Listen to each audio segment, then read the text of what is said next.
Good morning, folks. It's Wednesday, January 3rd, and the Kentucky Derby future odds have just been updated. Dornoch is still in the top spot, um, and he's just a hair ahead of Fierceness.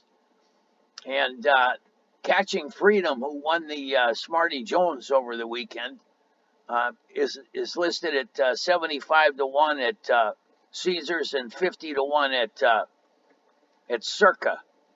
Um, but and this list goes on and on and on. I'll post a link to the full uh, list of odds in the comments below. Um, but I just wanted to go over some of these top ones. You got Dornoch and then Fearness, Nios, who was first in the Bob Hope, Locked, who was third in the Breeders' Cup Juvenile, Nash, who was third in the Gun Runner, Sierra Leone, who finished second to Dornoch in the Remsen. Then you got El Capi, Knightsbridge, Muth, who he's I don't know when his next race is, but I look for big things out of Muth, and same with Timberlake, who was fourth in the Breeders' Cup Juvenile. I look for him to improve from that. Then you got Track Phantom, who was first in the Gun Runner. He's at 50 to 1 at Caesars and 40 to 1 at Circa. Coach Prime, who was third at Los Alamitos Futurity. Carboni, who I don't know anything about that horse, but he's 50 to 1 and 70 to 1. The Wine Steward, who was second in the Breeders' Cup Futurity. Art of Defiance, Air of Defiance. I don't know anything about him. Catching Freedom, who was first in the Smarty Jones. So, and then we got Crushed 2, who I don't know anything about.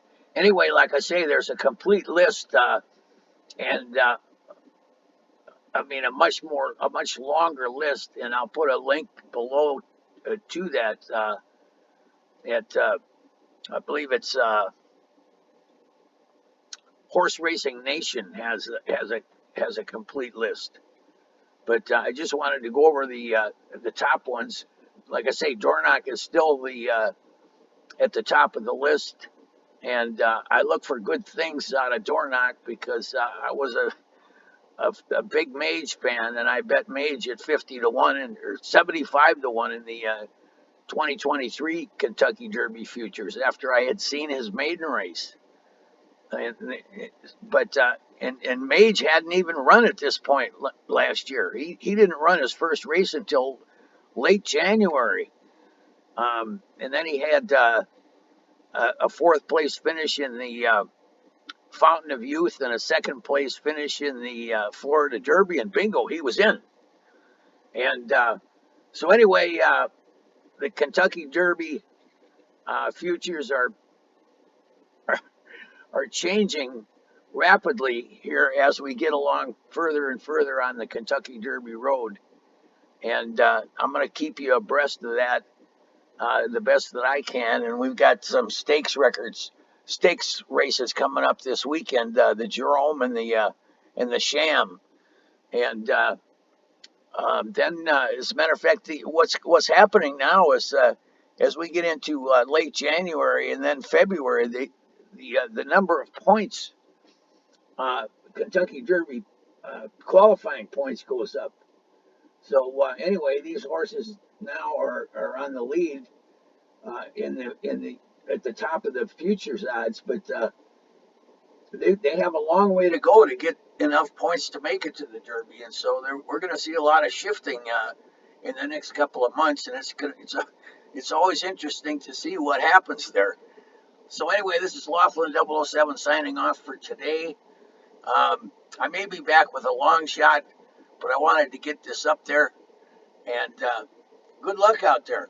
If you have any questions or comments, feel free to put them below, and be sure to like and subscribe.